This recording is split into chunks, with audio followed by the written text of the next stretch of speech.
Hey everyone, this is Healthy Living Farm and welcome to the homestead. This is where we keep the chickens in this brooder. They stay in here for 3 to 4 weeks before they go on pasture. And if you build a brooder, you don't need to build a building like this, but we built it larger so we can keep all the supplies in there, the feed, the grit, and the water. So some good things with the brooder is having a screen door, because if it gets too hot, which the weather can fluctuate quite a bit in spring, it could be 30 degrees to 70 degrees. So that'll let it breathe on a warm day like today. And we want lots of light, so some clear panels there. We did a clear roof here, which you wouldn't want to do any more than that because when the sun comes out it gets very hot. In reality, I probably should have done a little bit less. This is the water which gravity feeds into where the chicks are. You want to keep the water full, especially if you have lots of chicks, because if they run out and then you got to fill it, they crowd the water, storm the water, and get all aggressive. And then it doesn't flow right. Okay, let's see the chickens.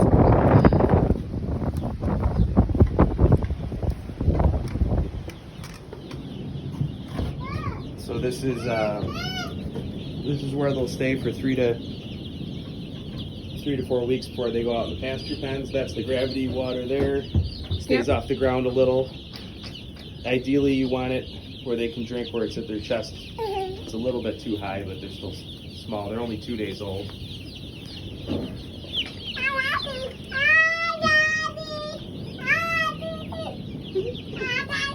So we use a deep bedding method here. So every time we come in here, we make sure that the bedding is dry.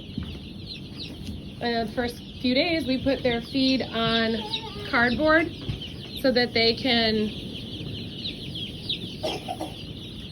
pick around at it and figure out where their feeders are going to be.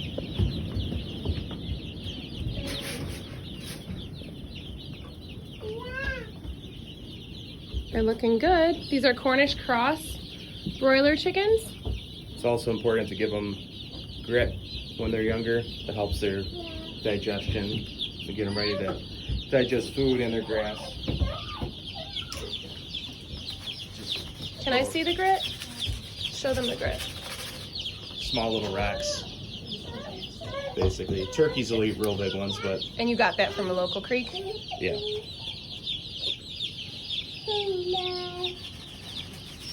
Yeah, so if you have any questions about how to start off with your meat chickens and all the care that they require, you can leave your questions in the comments, and we'll post some more videos of these chicks in a few days. Let's talk about the food. Yeah, what do they eat? So you start them out with chick starter feed. We get organic chick starter mix. This is from a place in Penn Yan, a wholesale place, because you get a lot of cheaper prices. They'll deliver it. We get a ton at a time delivered. And they start out with the chick starter feed for 2 to 4 weeks.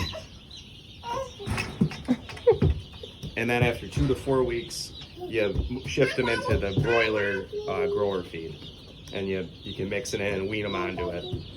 And then they'll remain on the broiler grower feed until we process them. Yes, and we will also put grass clippings in here daily, just so they start to really get an appetite for grass. That'll help them pasture nicely. The grit helps with that too. It helps them forage more. You can tell the birds aren't cold at all because they're not huddled under the lights. If they were cold, they'd all be jamming under the heat lights, but they're all comfortable, so they're eating them. Yep. All right. I think that's about it, right, Jake? Yep. I guess the keys are just keeping it warm and dry and giving them constant access to food and grit and water. When you have this many birds, you do not want them running out of water. That's very important to always have the water flowing. Otherwise, if they run out, they'll crowd that water basin around it, push on it, then it won't flow right. So if they run out of water with this many birds, it can be a big problem, especially when it's warm out. Yep. Well, thanks for watching. And if you like and share this video and subscribe to our channel, that would be helpful. And we'll try to post some more videos weekly.